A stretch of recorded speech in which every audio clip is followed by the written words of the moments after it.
Bradel Philippe, céréalier sur la commune de Fiac, département du Tarn, sur une superficie de 107 hectares en argilo-calcaire.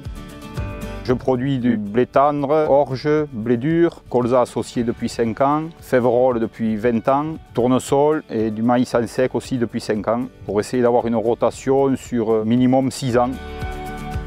Débouché principalement des organismes stockeurs, 100% de la févrole part directement à des éleveurs.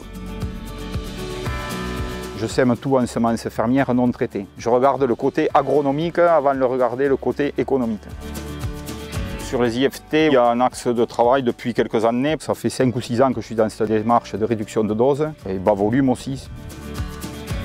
Ghislain Perdrieux, conseiller grande culture à la Chambre d'agriculture du Tarn, groupe Eco-Herbe Giroux, un groupe 30 000, qui a été créé en 2017. Son objectif principal, c'est de travailler à la réduction des herbicides, des insecticides. Aujourd'hui, donc, on va pratiquer des essais de variétés orge résistantes JNO. La jaunisse naniscente de l'orge, c'est un virus transmis par un puceron qui pique l'orge lors de sa levée. Et c'est une très grosse problématique d'un point de vue potentiel, puisque ça peut être des niveaux de nuisibilité de l'ordre de 5 à 40 quintaux. L'idée étant de confronter une dizaine de variétés. Il s'agit d'une vitrine variétale, donc un essai en bande agriculteur, avec un témoin de référence connu, qui va nous permettre donc, tout au long de la saison de noter à la fois les nouveautés en les comparant aux variétés de référence. Le but est d'essayer de trouver une variété où on utilise le moins de produits phytosanitaires.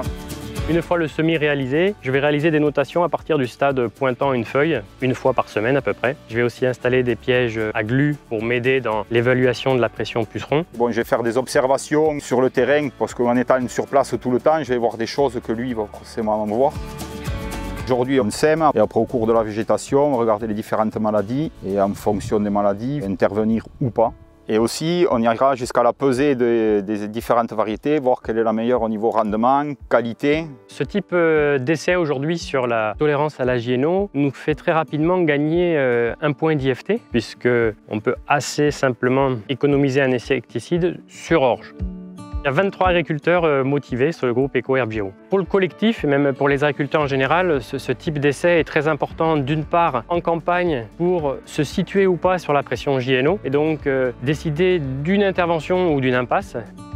Quand on fait des réunions ou des rencontres, on discute entre nous, voir ce qui marche ou ne marche pas et après on applique sur notre exploitation ce qui nous semble bon. Il faut l'essayer et l'adapter à notre contexte.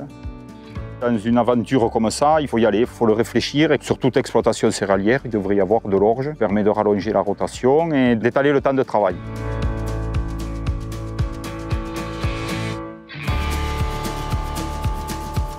Le groupe Eco-Herbe Giroux est essentiellement céréalier. Il y a environ 3000 hectares de SAU sur des coteaux argilo-calcaires. Après 3 ans d'accompagnement, les points positifs, c'est qu'il y a une réelle prise de conscience qu'il faut aller vers un changement, une rupture pour atteindre une réelle réduction d'IFT. Tous les agriculteurs ont souhaité renouveler la démarche. La poursuite du groupe va accentuer le volet réduction des herbicides en intégrant beaucoup plus de désherbage mécanique.